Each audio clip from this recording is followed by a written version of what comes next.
Então, hoje nós vamos ver aí o sistema excretor e vocês vão ver que toda a complexidade que está por trás desse sistema está diretamente relacionada apenas aos rins, né?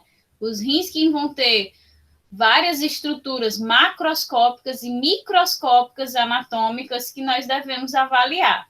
O restante do sistema é deveras simples. Então, o sistema urinário ou o sistema excretor, ele tem como principal função a manutenção da homeostase. Isso acontece através da sua capacidade de controlar a quantidade de fluidos corporais e a quantidade de substâncias circulantes no sangue. Então, a homeostase é o processo de manutenção de equilíbrio do indivíduo, né? De manutenção de concentrações ideais de determinados íons, de determinados compostos orgânicos que são necessários para manter o equilíbrio do metabolismo celular.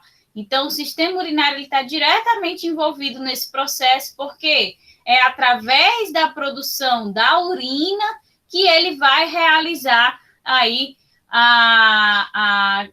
o controle da quantidade de fluidos corporais e o controle da quantidade de substâncias que circulam no sangue. Então, a homeostase, que é o principal papel desempenhado pelo sistema excretor, é o processo pelo qual o organismo mantém as suas funções internas vitais constantes, ou seja, em homeostase, independente das condições ambientais às quais esse indivíduo está submetido. Então, quem é que consegue, em condições de estresse, em condições de calor, em condições de frio, manter as condições internas celulares no indivíduo? É o processo de homeostase. E esse processo ele é coordenado diretamente aí pelo sistema excretor, especificamente pelos rins, né? Ou seja, a homeostase vai ser o equilíbrio dinâmico do corpo frente às diferentes demandas ambientais e internas. Então, iniciando o detalhamento desse sistema, nós começamos pelos seus principais órgãos, né, que são os rins.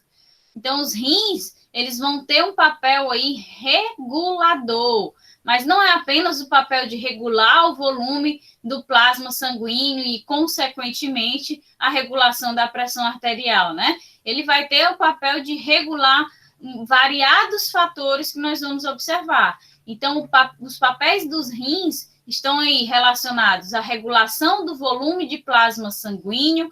Por quê? Porque os rins não é que fazem a filtragem do sangue, que captam água do sangue. Se eles estão retirando água do sangue, eles estão interferindo no volume sanguíneo. Se eu tenho a redução do volume, de um volume passando pelo mesmo espaço, né, eu vou ter aí uma redução da pressão arterial. Ao mesmo tempo em que, se esses rins realizassem uma baixa filtração, né, não filtrassem muito a água proveniente aí do sangue, eles estariam fazendo o quê? Deixando passar uma maior quantidade de água, mantendo o volume do plasma sanguíneo elevado, fazendo com que a pressão arterial se mantenha aí elevada, se mantenha no nível acima como o indivíduo deve estar necessitando. Então, esse controle de captação, de absorção de mais água ou menos água é realizado pelos rins e está diretamente relacionado à variação do volume de plasma sanguíneo, e quando esse volume varia, nós temos aí a variação da pressão arterial. Então, quanto maior o volume do plasma sanguíneo, maior vai ser a pressão arterial. Por quê? Porque é um volume maior que está passando pelo mesmo espaço do vaso sanguíneo. Da mesma forma, quanto menor o volume de plasma sanguíneo, menor vai ser a pressão arterial, porque um volume menor está passando pelo mesmo espaço presente aí naquele vaso sanguíneo. Assim, os rins controlam o volume do plasma, eliminando ou retendo mais líquidos através da urina, controlando o volume de fluido, ou seja, a pressão arterial. Então, os rins podem eliminar mais líquidos através da urina, Se ele está eliminando mais líquidos, ele está absorvendo mais líquidos, não é isso? Se está absorvendo mais líquidos do sangue, ele está reduzindo o volume do sangue, consequentemente, reduzindo a pressão arterial. No entanto, se os rins retêm mais líquidos, né? Se eles não absorvem tanto líquido do sangue, como no processo de reabsorção de água, eles devolvem essa água ao sangue, eles estão aumentando, né? Aumentando a retenção desse líquido no sangue, consequentemente aumentando o volume desse sangue. Se eu tenho um aumento do volume, vou ter o aumento da pressão arterial. Então, além desse controle da pressão arterial, né, os rins também vão regular a concentração e os produtos do metabolismo celular. Então, todos os resíduos gerados no metabolismo celular vão ser eliminados pelos rins, certo? Com exceção apenas aí do gás carbônico, que nós sabemos que é eliminado pelo sistema respiratório. Mas todos os demais resíduos provenientes de metabolismo celular são eliminados pelos rins. Então, dentre esses resíduos, nós temos os compostos nitrogenados originados do metabolismo de proteínas, como a amônia, o ácido úrico e a creatinina, que são os principais resíduos gerados pelo metabolismo celular. Mas nós vamos ter aí também todos os outros tipos de moléculas que são geradas no processo metabólico, que vão passar aí por essa filtração que ocorre no sistema excretor, por isso que ele tem esse papel regulatório. E aí é importante que nós saibamos que, como as principais moléculas resultantes do metabolismo celular são essas moléculas ricas em nitrogênio, né, derivadas aí do metabolismo de proteínas, a gente, no momento em que nós temos aí a produção de amônia nas nossas células derivadas do metabolismo celular, os rins vão ter ainda o papel de receber essa amônia, eles não recebem essa amônia diretamente, né? Essa amônia ela é direcionada até o fígado, por quê? Porque a amônia ela é extremamente tóxica. Então, lá no fígado, ela vai ser convertida em ureia, através do ciclo da ureia, e a ureia, sim, será encaminhada para os rins para ser eliminada. Mas, independente do processo de conversão da amônia em ureia não acontecer diretamente nos rins, o responsável pelo controle da concentração dessas moléculas é este órgão. Da mesma forma, a creatinina, que é produzida a partir da derivação da creatina produzida nos músculos, ela também é um resíduo desses compostos nitrogenados gerados a partir do metabolismo de proteínas. Então, no processo de contração muscular, são produzidas imensas quantidades de creatina. Essa creatina produzida, ela é rapidamente convertida em creatinina. E esse excesso de creatinina, uma vez que a creatina está sendo produzida constantemente.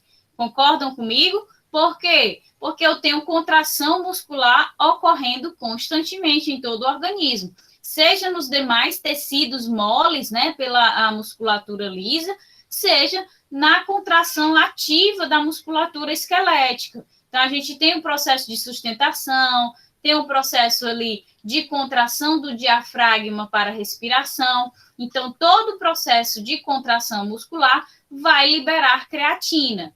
Essa creatina liberada constantemente pelo nosso organismo, ela vai ser convertida em creatinina. E a creatinina é que vai ser eliminada através da função renal, do papel desempenhado pelos rins e pelo sistema excretor, para que não haja o excesso dessa substância no organismo. E é por isso que é utilizada a identificação da creatinina para identificar se a função renal está sendo efetiva.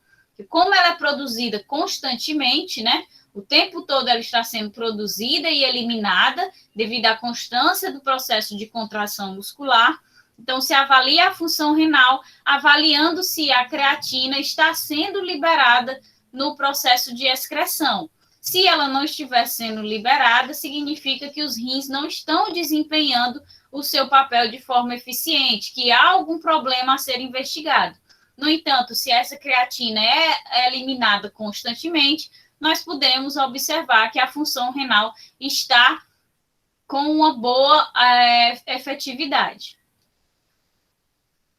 Então, além disso, né, do controle da pressão arterial, do volume de plasma, do controle desses metabólitos secundários, do metabolismo celular, eles também são responsáveis por eliminar as substâncias tóxicas que não são provenientes do metabolismo interno, como quais? Aquelas substâncias provenientes dos medicamentos, das drogas, né? Então, aqueles compostos químicos tóxicos que são presentes nesses elementos, eles são eliminados pelos rins. Os rins que têm o papel de eliminar essas substâncias, por isso que nós dizemos que quando a pessoa toma muito remédio ou faz uso de drogas, ela sobrecarrega os rins, porque de fato é isso que acontece. No processo de formação da urina, né, que inclui aí essa filtração para remover moléculas tóxicas do organismo, acontece uma sobrecarga dos néfrons, das unidades funcionais dos rins, para a remoção dessas substâncias tóxicas. Então, por isso que quem usa muito remédio ou faz uso de drogas tem uma sobrecarga renal muito elevada.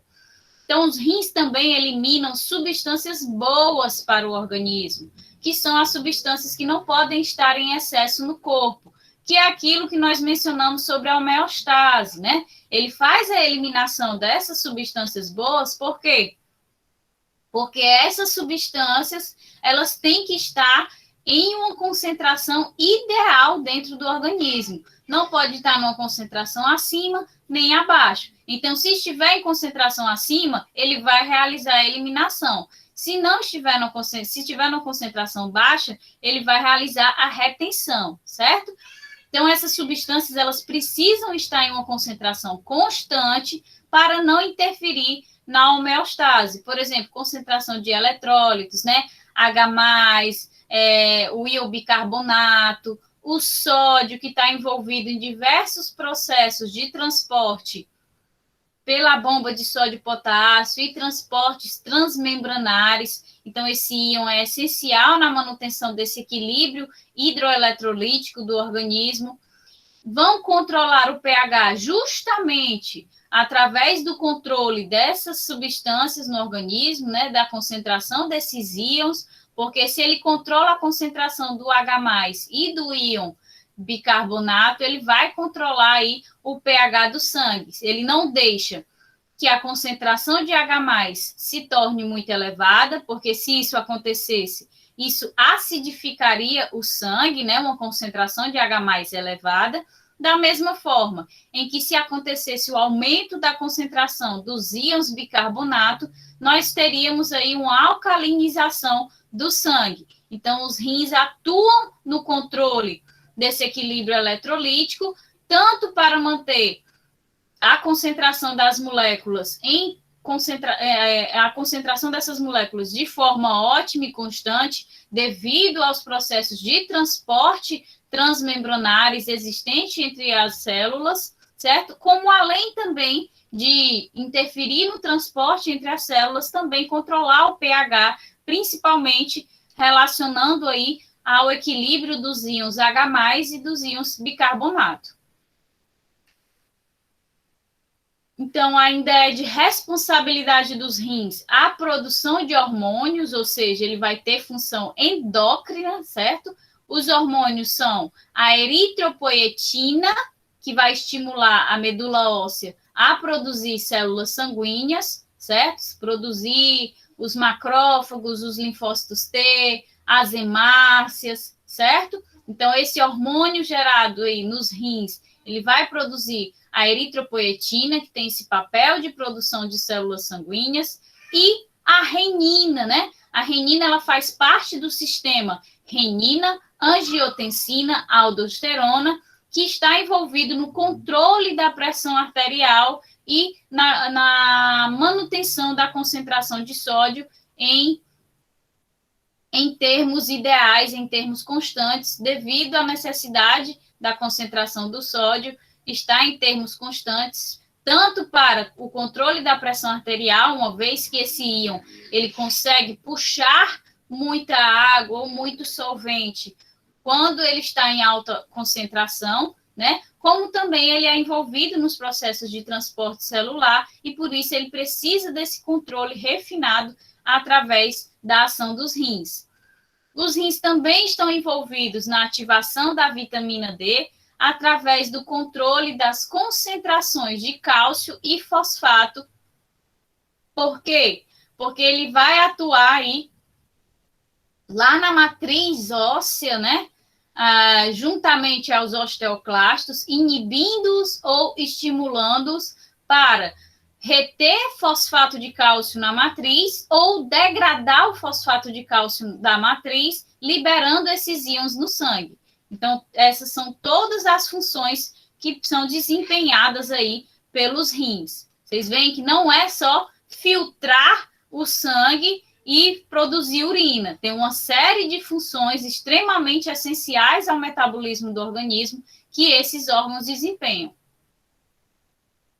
Então, agora a gente vai partir para a anatomia de fato desse sistema, continuando na anatomia diretamente dos rins. Então, para a anatomia macroscópica dos rins, nós conseguimos identificar o quê?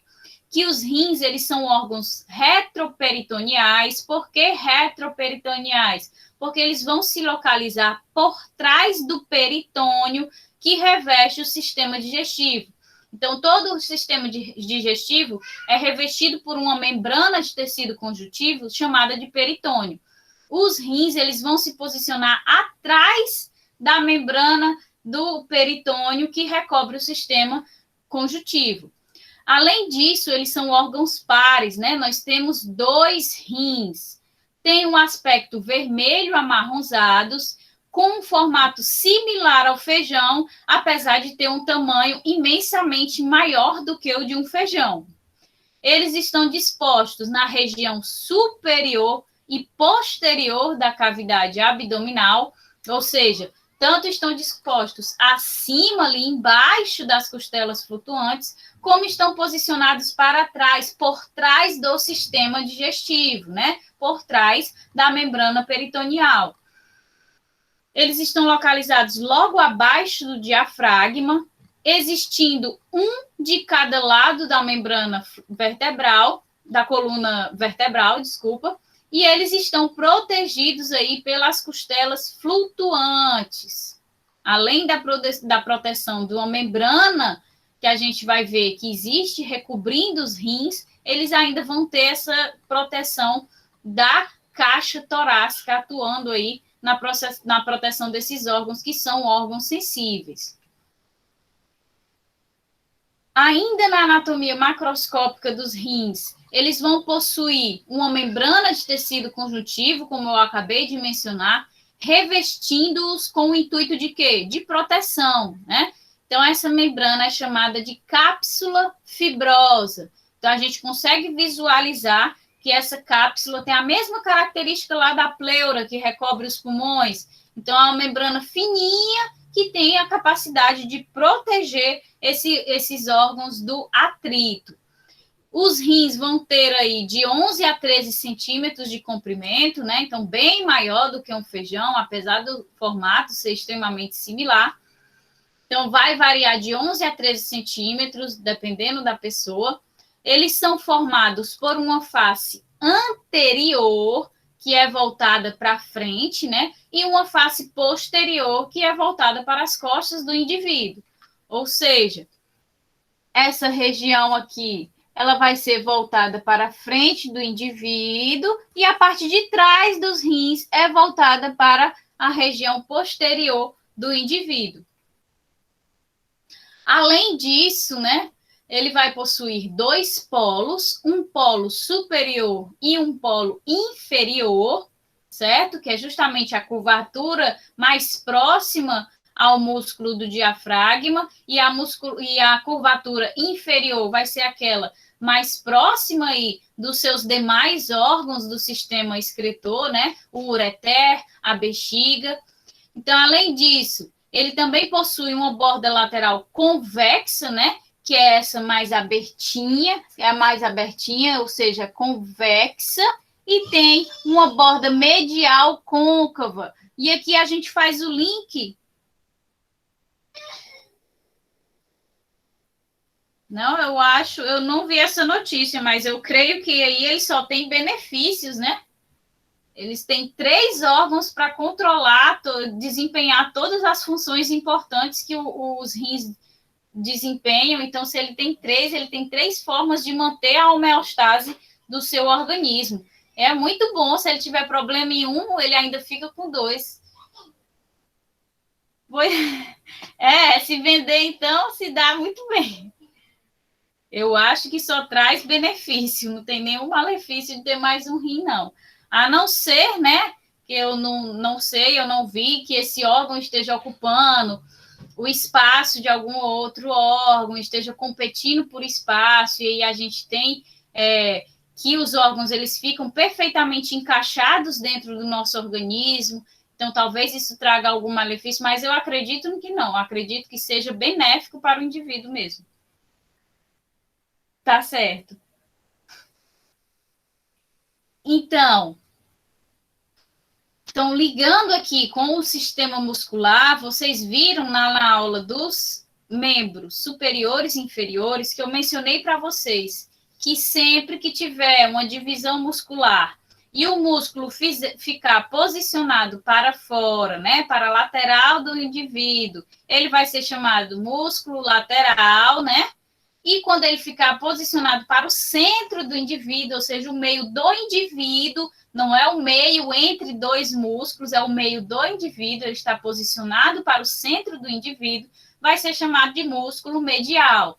Então, é a mesma coisa que nos rins. Nós temos que a borda lateral convexa, ela está direcionada para a região mais externa do indivíduo, né? Enquanto a borda medial côncava está direcionada para o meio do indivíduo.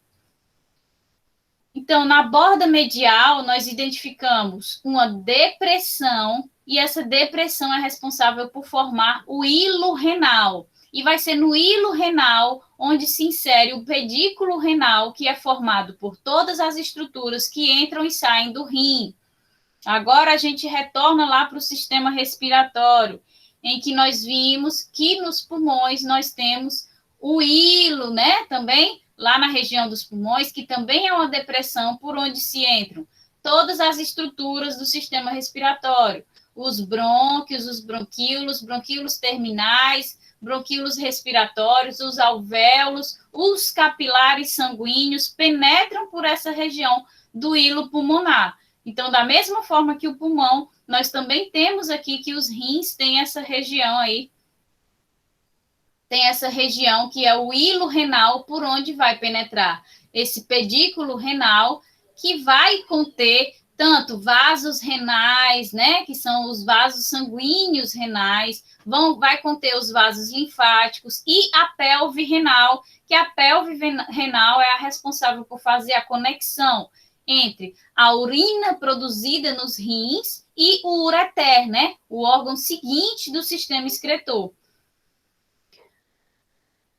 Então, a gente consegue observar aqui que é nessa depressão, ou seja, justamente o responsável por essa forma característica de feijão, essa dobradura que induz essa forma característica de feijão. Então, é nesse buraco gerado aqui que nós temos o hilo renal. Então, é uma estrutura que é uma depressão, não é uma estrutura na realidade, é uma característica de depressão nessa região, onde vai se inserir o pedículo renal. E aí o pedículo renal vai conter os vasos renais, vai conter aqui a pelve renal, que transmite a urina produzida nos rins ao ureter, e vai conter também os vasos linfáticos que não estão aqui representados.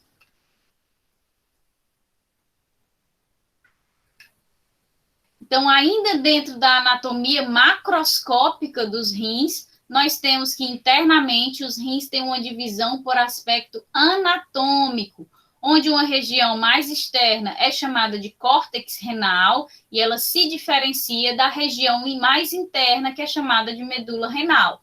Ou seja, ainda na anatomia macroscópica, se nós dividirmos, né, fizermos o corte longitudinal aí nos rins, nós conseguimos visualizar que há uma diferença estrutural entre a parte mais superficial dos rins e a parte mais interna. E é justamente essa diferença que separa o córtex renal da medula renal. Então, quando a gente para avaliar essa estrutura interna dos rins, nós vemos que dentro da medula renal existem estruturas com formatos de pirâmides, né? Que são as chamadas pirâmides renais. As pirâmides renais são separadas por estruturas chamadas de colunas renais. Então, as pirâmides renais, elas se projetam no interior de uma pequena depressão chamada de cálice menor, que vai ser onde a urina produzida vai desembocar, né? Onde vai ser liberada a urina que foi produzida aí nos rins. Então, aqui a gente consegue visualizar melhor pelas indicações que tem na figura. Nós temos aqui a região da medula renal, e aí o que forma a medula renal são essas pirâmides renais, que são essas estruturas praticamente triangulares, certo? Que vão formando aqui na parte mais interna dos rins, e entre cada um desses triângulos, dessas pirâmides, certo? Vamos colocar assim, nós temos esse espaço. E é esse espaço entre cada pirâmide que nós chamamos de coluna renal. E aí vocês observam que cada uma dessas pirâmides renais, né, cada triângulozinho desse, está desembocando numa região aqui mais cinza, né? Essa regiãozinha onde desembocam as pirâmides renais é chamada de cálice menor. É chamada de cálice menor. E a união desses cálices menores, que são todas essas partezinhas cinzas que estão partindo das pirâmides renais, vai formar aí o cálice maior, certo? Que é onde vai ser aqui a urina que foi produzida em toda a região dos rins, né? A gente vai ver que os néfrons, que são os responsáveis pela produção da urina, eles se inserem parte na região do córtex e parte na região da medula, e aí eles vão encaminhar essa urina produzida para que a base da pirâmide renal, que encaminha para o cálice menor e que, por fim, todos encaminham para o cálice maior, certo? Então, os cálices menores, como nós vimos, eles se unem para formar uma estrutura um pouco maior, chamada de cálice maior, certo? Os cálices maiores já vão se reunir, formando a pelve renal que faz parte ali do pedículo renal, que está inserido no hilo renal, certo? Relembrando, o hilo renal é a depressão que existe aí nos rins. O pedículo renal vai ser a parte que se insere nessa depressão, que contém vasos sanguíneos renais, que contém vasos linfáticos e que contém a pelve renal. E o que vai ser a pelve renal? Vai ser a união de todos os cálices maiores, né?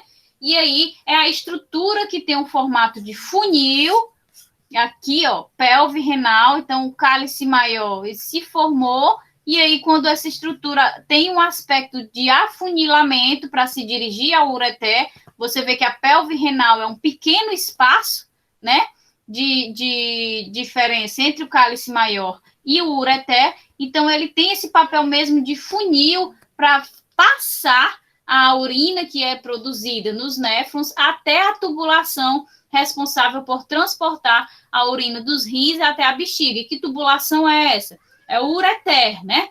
Então, a pelve renal é quem encaminha a urina produzida, que foi toda encaminhada aqui para o cálice maior, e aí ele passa essa urina produzida do cálice maior para o ureter. Então, a pelve renal ela tem apenas esse papel de encaminhar, de transmitir a urina produzida de um local para o ureter.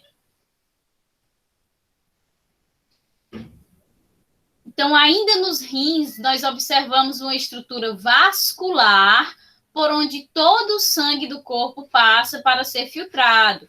Então, essa estrutura vascular, ela ainda compõe a anatomia macroscópica dos rins, porque nós conseguimos visualizar essa anatomia. Então, o sangue entra nos rins através da artéria renal, que vem aí da aorta abdominal, e ela se divide entre as artérias interlobares, que passam entre as pirâmides renais, através das colunas renais, obviamente, né, que é o que separa cada pirâmide renal.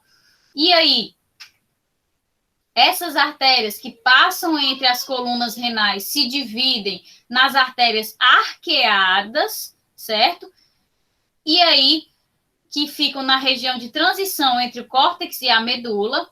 E a partir dessas artérias arqueadas, se subdividem ainda mais essas artérias para o interior do córtex, agora, em artérias chamadas de interlobulares, certo? Não confundam as artérias interlobares, que têm um calibre maior e que vão aí se subdividir nas arqueadas, com as interlobulares, que provém da subdivisão das artérias arqueadas. Então, as interlobulares, elas vão ter um diâmetro aí menor, certo? E estas artérias interlobulares, por sua vez, vão se subdividir em arteríolas aferentes, que são os vasos sanguíneos que, de fato, adentram os néfrons e vão ali formar aquela rede de conexão com os néfrons para que o processo de filtragem do sangue seja realizado. Então, observando aqui na figura, fica mais fácil da gente identificar. Nós temos aqui a artéria renal, certo? Que está entrando ali na região do hilo renal, no pedículo renal, certo? Então, essa artéria renal entra aqui, aí ela vai se subdividir para poder se encaixar entre cada coluna renal que existe entre as pirâmides renais. Então, essa subdivisão que vai passar pelas colunas renais é chamada de, essa subdivisão das artérias passa a ser chamada de artérias interlobares, certo? Quando elas atingem o topo das pirâmides renais, elas se subdividem, né, aí em artérias arqueadas, que é justamente isso aqui, ó, que é um arco, de fato, que ela forma na transição entre o córtex e a medula. E essas artérias arqueadas vão agora se subdividir ainda mais nas artérias interlobulares, certo? A diferença é de lobulares. Essas artérias vão ainda se subdividir em arteríolas aferentes, que é as que vão entrar em contato, de fato, aqui com os néfrons. Aqui a gente tem uma representação aumentada de um néfron, e são essas arteríolas aferentes que vão entrar em contato com esse néfron. Então, é essa estrutura. O vaso principal entrando na região do pedículo, do hilo dos rins, se subdividindo para encaixar entre cada coluna renal, que são as artérias interlobares, depois se subdividindo para se encaixar no arco de transição entre o córtex e a medula de cada pirâmide renal, formando as artérias arqueadas, e essas artérias arqueadas é que começam a subdivisão em menor calibre dessas artérias. Então, a gente tem aí a subdivisão para dentro do córtex em artérias interlobulares, e estas, por sua vez, em arteríolas aferentes, que vão entrar aí diretamente em contato com os néfrons. Então, após a filtragem sanguínea realizada nos néfrons, o sangue vai fazer o caminho inverso com as veias de nomeação igual à das artérias. Então, eles saem dos néfrons para onde? Para as veias eferentes, não é isso? Então, as veias eferentes, elas vão se unir, formando as veias interlobulares, ok? As veias interlobulares se unem para formar as veias arqueadas na região de transição entre o córtex e a medula, ali acima das pirâmides renais. essas veias arqueadas vão se unir formando as veias interlobares, que também passam pela região da coluna renal, né? Da coluna renal, que são os espaços entre cada pirâmide renal, e essas veias interlobares vão se unir, formando aí a veia renal, e todo aquele sangue que passou pelo processo de filtração, ele vai retornar filtrado agora através dessa veia renal, ok? Essa veia renal, por sua vez, vai desembocar na veia cava inferior. Então, olhando aqui na figura, a gente tem que aqui em contato com o néfron, nós vamos ter as veias eferentes, né? Capilares de baixo diâmetro. Essas veias eferentes, saindo do néfron após o processo de filtração, elas vão se unir formando as veias interlobulares. Vão se unir formando as veias interlobulares, certo? Que é essas azulzinhas. Essas veias interlobulares vão se unir formando as veias arqueadas, que ficam no espaço de transição entre o córtex e a medula. As veias arqueadas vão se unir formando as veias interlobares, que vão ocupar aí esse espaço da coluna renal que existe entre cada pirâmide renal. E a união das veias interlobares vai culminar aí na veia renal, que vai desembocar na veia cava inferior, certo? Então, agora a gente viu toda a anatomia macroscópica dos rins, os seus aspectos anatômicos externos, os seus aspectos anatômicos no corte longitudinal, certo? A parte de medula e córtex e suas estruturas. E agora a gente vai partir para a anatomia microscópica dos rins, as estruturas que formam a unidade funcional dos rins. Então, os néfrons são as unidades funcionais dos rins. São eles que são os responsáveis pelas efetivas funções renais de filtração do sangue e formação da urina. Então, a gente vê aqui a característica renal muito similar à característica do sistema respiratório, né? No sistema respiratório, a gente viu o macro, eram os pulmões. Mas quando a gente via a parte microscópica daqueles pulmões, nós vimos que ele é formado ali pelos alvéolos, pelos bronquíolos respiratórios. Então, são aquela árvore brônquica, juntamente aos alvéolos pulmonares, é que formam a parte microscópica dos pulmões e dá aquele aspecto esponjoso. Então, é a mesma característica que nós observamos no sistema excretor. Os rins, ele tem aquele aspecto macro que a gente visualiza, nós não conseguimos visualizar visualmente, né, com os olhos, a estrutura dos néfrons, mas são eles que formam as unidades funcionais dos rins. São eles que são, de fato, os responsáveis pelas efetivas funções desempenhadas por esse órgão. Então, existem cerca de 1 milhão de néfrons em cada rim. Os néfrons, eles possuem estrutura tubular, coberta por vasos sanguíneos. Que vasos são esses? São as arteríolas aferentes e as veias eferentes, né? Isso que a gente acabou de ver, são eles que ficam em contato com os néfrons.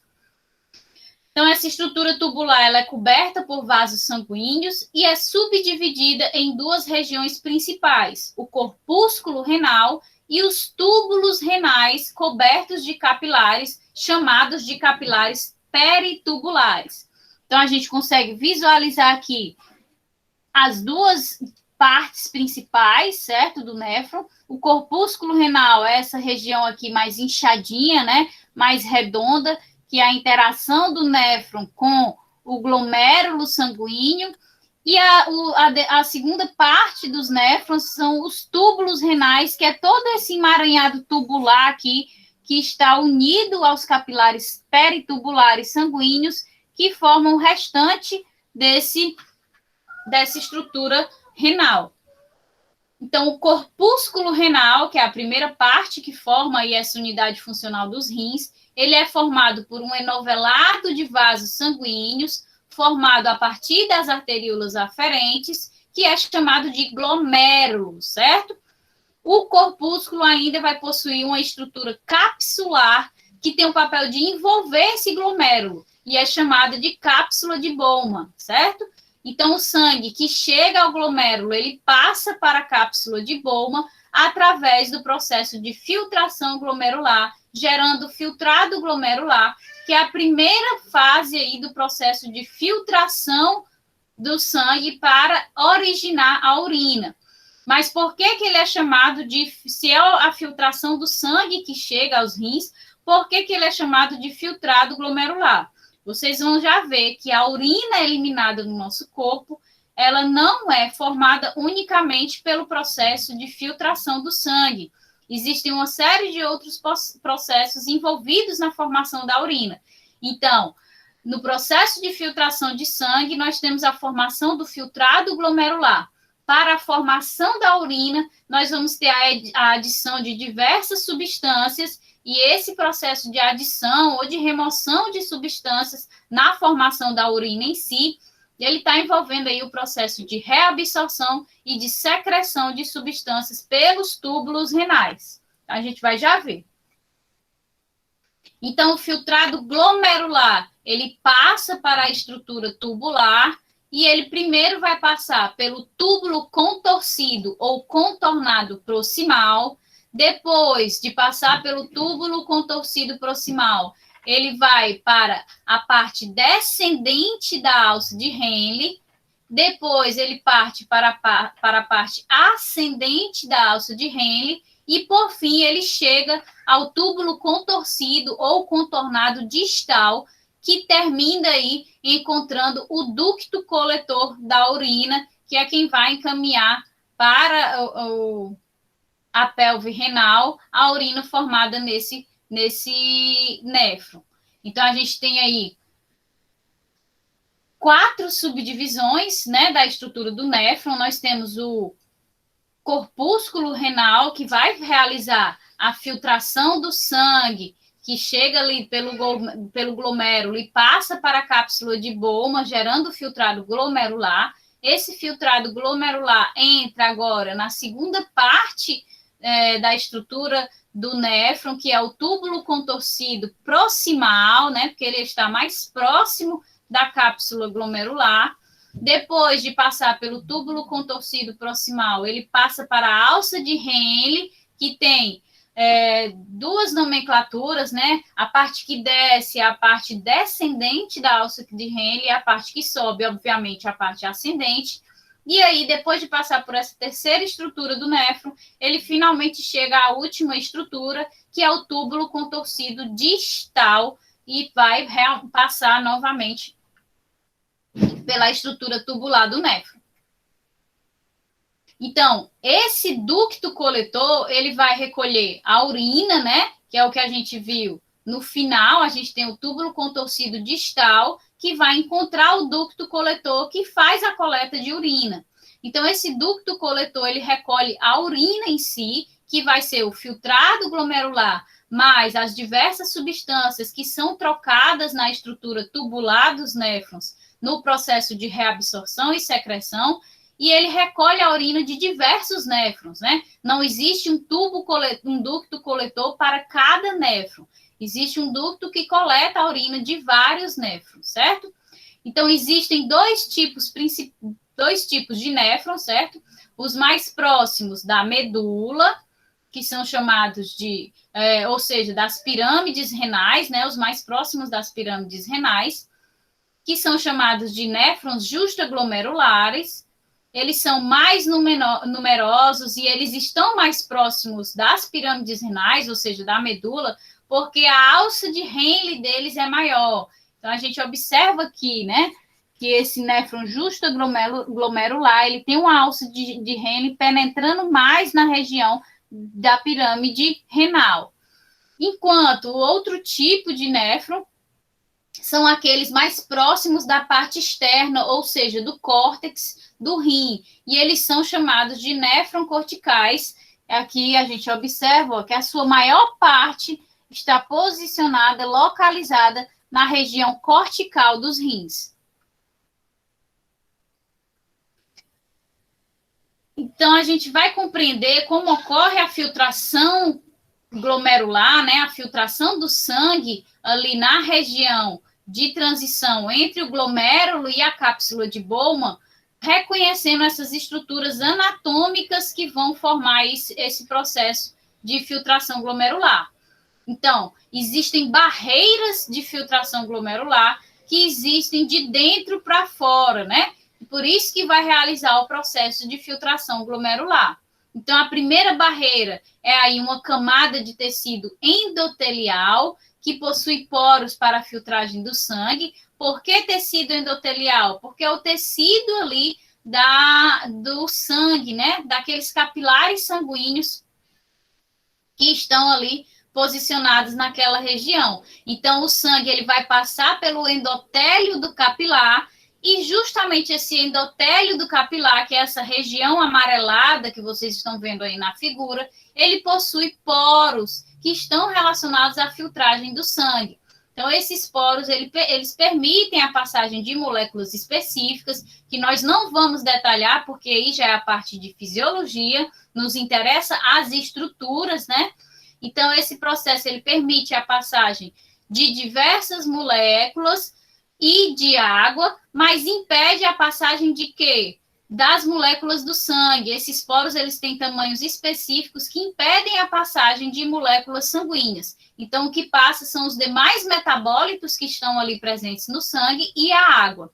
E aí, em seguida, essa barreira endotelial, nós encontramos no processo de filtração glomerular do sangue presente no glomérulo para a cápsula de Bowman, a segunda barreira. E que barreira é essa?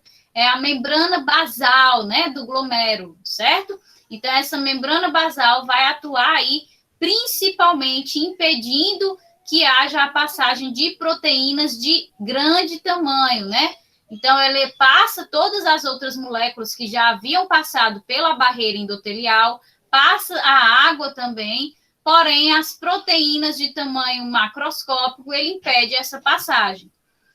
E, por fim, a gente chega à terceira barreira, que são os podócitos, e essa terceira barreira já vai fazer parte aí da cápsula de Bowman, certo? As duas primeiras barreiras estão associadas ao glomérulo em si, e a última barreira está associada à cápsula de Bowman. Então, esses podócitos, eles têm uma estrutura de polvo, né? A gente tem uma cabeça e vários prolongamentos saindo dessa cabeça, e a união desses prolongamentos vai formar fendas, né? E essas fendas são chamadas de pedicelos e são chamadas de fendas de filtragem. Então, essas fendas, elas já vão impedir aí a passagem de proteínas de tamanho médio. Então, passa tudo que passou pelo endotélio, passa a água, só que aí a gente tem a retenção agora de proteínas de médio tamanho. Da mesma forma em que na membrana basal a gente teve a retenção de proteínas macroscópicas. Então, passam todas as moléculas, exceto o quê? Células sanguíneas, que não passam pela barreira endotelial. Na membrana basal não passam proteínas macroscópicas e nos pedicelos, né, nas fendas de filtragem geradas já na cápsula de Bowman, não se passam as proteínas de médio tamanho. Então, todas as outras moléculas e a água presente no sangue passam por esse processo de filtração glomerular. Então, a gente consegue visualizar aqui os poros que eu mencionei no endotélio, né, que permitem a passagem dessas moléculas de água, a membrana basal, que impede a passagem das proteínas macroscópicas, e aqui a estrutura em polvo do podócito da cápsula de Bowman, né?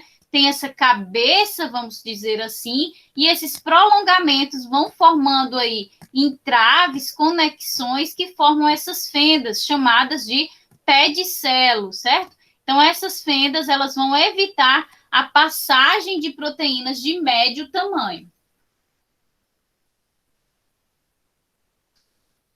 Então, houve a filtração glomerular, né? A gente teve a passagem através das 3 barreiras da filtração glomerular e se chegou, finalmente, o filtrado glomerular à região da cápsula de Bowman, que pode encaminhar para os túbulos renais. Então, os capilares peritubulares que recobrem os néfrons, além de encaminhar o sangue para ser filtrado no corpúsculo renal, né, lá no glomérulo, eles também realizam uma série de trocas de substâncias com as estruturas tubulares. É o processo de reabsorção, substâncias que são reabsorvidas pelo sangue, e o processo de secreção, substâncias que saem do sangue para os túbulos renais ainda, certo? Então, ainda pode haver a passagem de substâncias do sangue para os túbulos renais. Então, a gente tem aqui a cápsula de Bowman, certo? Em que essa cápsula recebeu aí o filtrado glomerular após o sangue ultrapassar as 3 barreiras da filtração glomerular. Então, veio esse filtrado glomerular e entrou aqui no túbulo contorcido proximal. No túbulo contorcido proximal, ocorre cerca de 60% do processo de reabsorção de moléculas. Então, o sangue que está aqui nos capilares peritubulares em contato com esses túbulos, ele vai realizar a reabsorção de sódio, cloro, potássio, cálcio, glicose, aminoácidos, vitaminas, certo? Uma série de moléculas são reabsorvidas.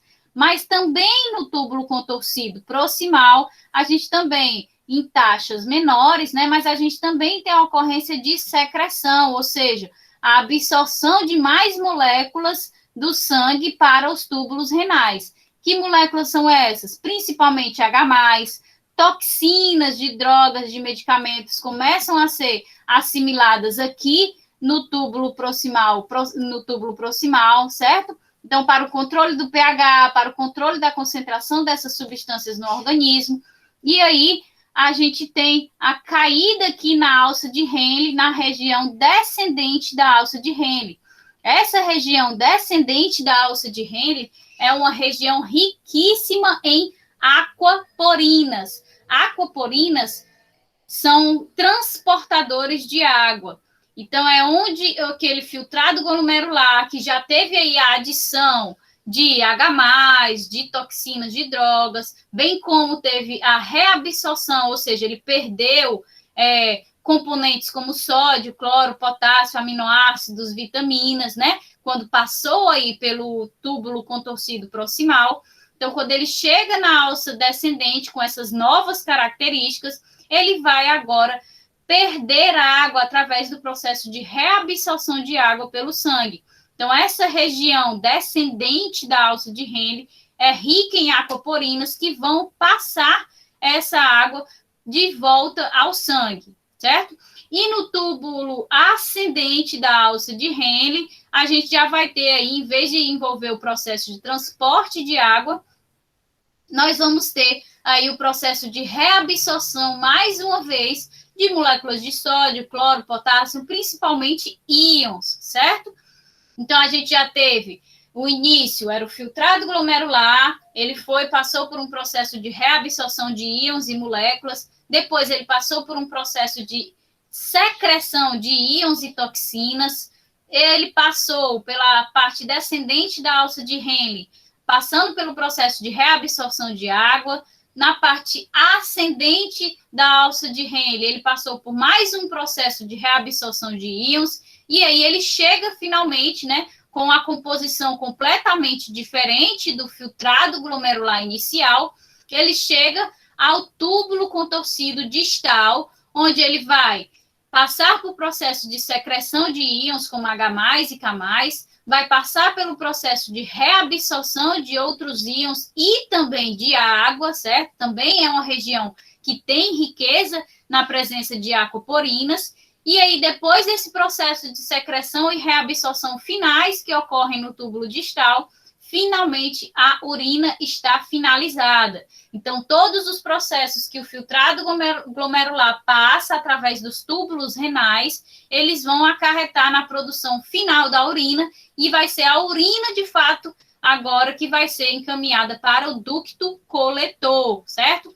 E a gente observa que ainda no ducto coletor, nós podemos ter a ocorrência de processos de reabsorção e de secreção de substâncias. Então, esse ducto vai receber a urina pronta e ainda pode alterar de alguma forma essa urina. Então, essa taxa de reabsorção e secreção, bem como quais os tipos de solutos vão estar envolvidos nesse processo, vai variar entre as porções dos túbulos renais e as demandas corporais, né? Então, a parte do túbulo contorcido proximal está envolvida em cerca de 60% do processo ali de reabsorção de moléculas a partir do filtrado glomerular. Então, as outras porcentagens estão divididas para as demais regiões tubulares renais. Porém, nem sempre vai se reabsorver sódio na região ali do túbulo proximal, nem sempre vai se reabsorver vitaminas, aminoácidos. Pode ser que o organismo esteja com excesso dessas moléculas e, assim, essas moléculas sejam, de fato, eliminadas. Então, vai depender quais os tipos de solutos que vão ser reabsorvidos ou que serão secretados, em quais quantidades, isso vai depender das demandas do corpo e de que porções irão desempenhar essa função, que porções dos túbulos renais irão desempenhar essa função. Então, em ambos os processos, as substâncias têm que ultrapassar 3 barreiras, né? Lá no processo de formação do filtrado glomerular, que não é a urina, ele tem que ultrapassar aí as barreiras endoteliais, de membrana basal e dos podócitos, né, dos pedicelos especificamente, e quando ele chega nos túbulos renais e precisa passar pelos processos de reabsorção e de secreção, ele também vai encontrar 3 barreiras. E que 3 barreiras são essas? São as barreiras das células, né? Então, a gente tem que as células dos túbulos renais são a primeira barreira que deve ser ultrapassada por essas moléculas, para que eles ultrapassem a membrana dessas células dos túbulos renais. Depois, ele tem que atravessar o espaço intersticial entre as células do túbulo renal e as células do capilar sanguíneo. E depois, ele tem que ultrapassar as células do endotélio do capilar sanguíneo. Então, são 3 barreiras: a célula do túbulo renal, o espaço intersticial e a célula do capilar sanguíneo. Então, ele também, esse processo de reabsorção e de secreção também deve ultrapassar barreiras biológicas e membranares para que possa formar aí a urina no final. Então, finalizando, né? Então, a gente viu toda a parte macroscópica e microscópica dos rins e vimos a função geral desses órgãos, certo? Então, além disso, né? Além da gente ter visto essas estruturas microscópicas das barreiras ao filtrado glomerular, como as barreiras à reabsorção e à secreção, a gente vai ver agora os demais órgãos desse sistema, que é bem simples. Nesse slide, nós conseguimos aí visualizar todos os órgãos que vão formar o restante do sistema excretor. Então, nós temos, além dos rins, que esse sistema ele é formado pelos ureteres, né? Porque são órgãos pares, pela bexiga urinária e pela uretra. Então, o ducto coletor coleta a urina e ele vai encaminhar essa urina lá para a pelve renal, que vai fazer a comunicação entre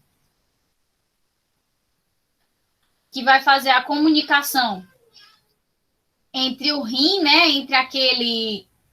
entre a cavidade maior, certo? E ele vai encaminhar a urina que está ali na cavidade maior para o ureter, certo? Através da pelve renal, que é essa estrutura aqui em funil. Então, a pelve renal encaminha essa urina que foi produzida após todos esses processos, né, após ultrapassar todas as barreiras microscópicas, e chega ao ureter, que é esse órgão aí, que tem o aspecto de ducto, né, que vai encaminhar a urina produzida nos rins para a bexiga. E a bexiga, ela vai ser um órgão, os ureteres, eles conduzem a urina formada nos néfrons até a bexiga urinária. A bexiga é um órgão que possui uma capacidade de distensão muito grande, é um órgão oco, certo? Por isso, devido a essa capacidade de distensão, ela consegue armazenar grandes volumes de urina, certo? E a bexiga ela vai encaminhar a urina que ela armazena através do canal uretrário, né, que é a uretra, que vai conduzir a urina da bexiga até o meio externo do corpo. E qual é a importância da bexiga ter essa capacidade de armazenar os grandes volumes de urina? O sangue ele é filtrado completamente no nosso organismo, em média a cada 40 minutos, né? Então a gente observa que o processo de formação do filtrado glomerular e no final da urina, ele está acontecendo constantemente. Então, se não houvesse esse órgão que tem a capacidade de armazenar a urina, nós viveríamos em um processo de gotejamento da urina, né? Um processo de excreção constante. Então, por isso a importância da existência da bexiga, para que ela possa armazenar esses grandes volumes de urina produzidos. E aí, no momento oportuno, eliminar aquela quantidade de urina, certo? Então, ok, pessoal. Ficou bem claro para vocês as estruturas macro e microscópicas dos rins, que é o principal desse sistema.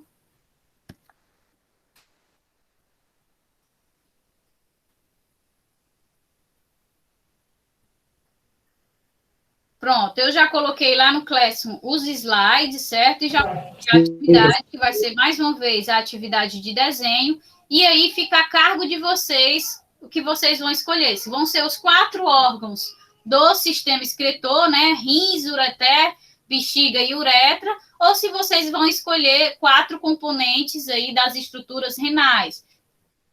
O córtex, aí a medula dividida em pirâmide renal, a coluna renal, certo? Então, vocês que vão escolher quais as estruturas que vocês vão fazer, ok? Então, bom dia, pessoal, até semana que vem. Eu já coloquei as notas de vocês viram, né?